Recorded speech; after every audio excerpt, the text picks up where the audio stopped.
Hi welcome to Sachi logs. ఈరోజు ఎంతో tasty అయిన అటుకుల పులిహోర ఎలా చేద్దామో చూద్దాం. చాలా సింపుల్గా చేసుకోవచ్చు. దానికి కావాల్సినవి కరివేపాకు, పచ్చిమిర్చి, ఒక 3 పెద్ద సైజు పచ్చిమిర్చి అండి, ఒక 2 ఎండుమిరపకాయలు, సన్నగా కట్ చేసుకుని ఎండు కొబ్బరి, పుట్నాలు, పల్లీలు. ఇవి 1/2 kg అటుకులు చేస్తున్నాను. అందులో సగం 1/2 కిలో ఉంటాయి అటుకులు. ఇవి దొడ్డ అటుకులు కాదండి, ఇలా సన్న అటుకులు. ముందుగా స్టవ్ వెలిగించి ఒక గిన్నె పెట్టుకోవాలి.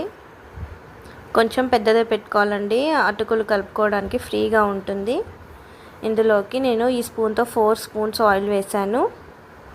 ఒక 1/2 టీ స్పూన్ జీలకర్ర ఫ్రై అయ్యాక ఒక చిన్న సైజు కొబ్బరి సన్నగా కట్ చేసి పెట్టుకున్నాను, ఎండు కొబ్బరి. ఈ ఎండు కొబ్బరి ముక్కలు కూడా మంచిగా ఫ్రై అవ్వాలి. ఇప్పుడు ఇందులోకి 3 పచ్చిమిర్చి ఇలా చీల్చి వేసుకుంటున్నాను.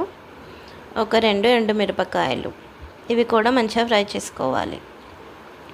ఇప్పుడు ఇందులోకి 1/2 కప్ పల్లీలు, ఇవి ఒక 2 టీ స్పూన్ ఉంటాయి. 1/2 కప్ పుట్నాల పప్పు, ఇవి కూడా పప్పులు కూడా బాగా వేగాలి.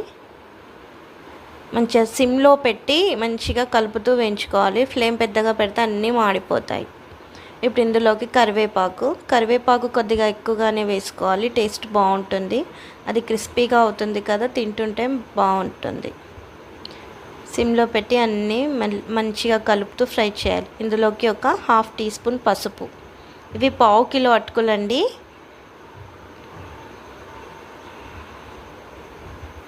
ఇవి కూడా అన్నీ వేగాక ఇందులోకి మనం అటుకులు వేసుకుందాం. ఒక 1/2 టీ స్పూన్ సాల్ట్ కొద్దిగా తక్కువగానే వేసుకోవాలి, మళ్ళీ అయితే తినరాదు.